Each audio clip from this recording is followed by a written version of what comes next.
এই লঞ্চ গার্ডের ভিতরে আপনারা মানুষের বিভিন্ন জিনিসপাতি নিয়ে এরকম ভাবে আটকে রাখেন। আপনারা দেখছেন কিনা জানি না।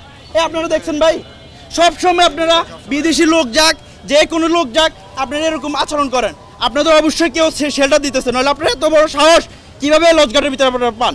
এরকম হইছে ভাই, গত ঈদে আসতাম এখানে আসার পরে আমারে আটকেছে লঞ্চ গার্ডের ভিতরে আমার ব্যাগ নিয়ে দেবে, আমার ব্যাগ নিয়ে লাগেজ নিয়ে দেবে।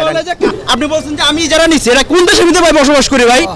এটা কোন জায়গায় বসবাস করি? ওনারা এই সামান্য লোক, এই দেশের ভিতরে কোনো আমাদের কোনো নিরাপত্তা নাই, কোনো কিছু নাই আমাদের। এমনি আমরা উঠিতে খুশি হয়ে যাতে তাই নেই।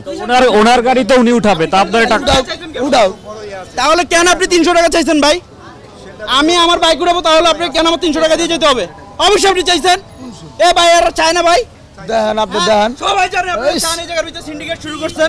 আমি আমার বাইকটা নিয়ে আমি যাব বাড়িতে, হ্যাঁ, ওনারা হচ্ছিল বলতেছে যে ভাই আমরা যদি দিয়ে আসি তাহলে আপনার রেটটা কম 200 টাকা দিলে হবে, আর আপনি যদি যান তাহলে আমাকে 300 টাকা দিতে হবে। যমুনা ইলেকট্রনিক্স ঈদে ডাবল খুশি অফার সিজন 3, যে কোনো পণ্য কিনলেই পাচ্ছেন নিশ্চিত ঈদ উপহার। তার মানে কি এরা তো চাঁদাবাজি করতেছে, দেশে কিন্তু এখন কোনো আইন কানুন নাই। অবশ্যই, তাহলে আপনি কি কারণে বলছেন যে আমাকে দিতেই হবে? আমরা ইজারা নিছি, আপনি ইজারা নিছেন? আপনি কি ইজারা নিছেন বলেন? আপনি বলছেন যে আমি ইজারা নিছি, এটা কোন দেশের ভিতরে ভাই বসবাস করি ভাই? এটা কোন জায়গায় বসবাস করি? ওনারা এই সামান্য লোক, এই দেশের ভিতরে কোনো আমাদের কোনো নিরাপত্তা নাই, কোনো কিছু নাই আমাদের। এরকম হইছে ভাই, গত ঈদে আসতাম এখানে আসার পরে আমারে আটকেছে আমার ব্যাগ নিয়ে দেবে, আমার ব্যাগ নিয়ে লাগেজ নিয়ে দেবে। এখানে মালামাল নিয়ে যাওয়া লাগবে, মালামাল হাতে নেওয়া যাবে না, মালামাল নিয়ে যাওয়ার হাতে নাহলে ঢুকতে দেবে না। কত বড় লম্পট ইডিয়েট লোক এরা এই জায়গার মধ্যে বসবাস। এই লোকে আমার বাইক টানা হাসরা করতে চাইতেছে, তাহলে কি আপনি কি করতে চাইতেছেন? আপনি এখানে সিন্ডিকেট শুরু করছেন মিয়া, সিন্ডিকেট শুরু করছেন। আমি তো এখনই যাইতাম আর্মির কাছে। কি এখন কোন টাকা দিতে কত দিতে হবে ওটা বলেন আপনি? বলছি খুশি হয়ে দিবেন। কি কেন কি খুশি হয়ে দিব বলেন? কি খুশি হয়ে দিব? কত টাকা চান আপনারা? কত দিবেন দেন, খুশি হয়ে যা দিবেন তাই। আপনি ভাই আগে এখন কত মানে খুশি হয়ে কি ভাই?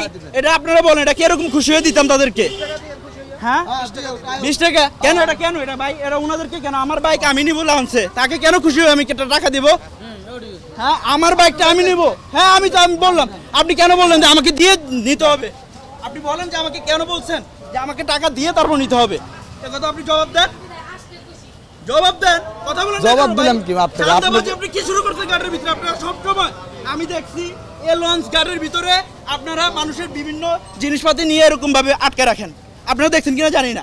আপনারা দেখছেন ভাই, সব সময় আপনারা বিদেশি লোক যাক, যে কোনো লোক যাক, আপনারা এরকম আচরণ করেন।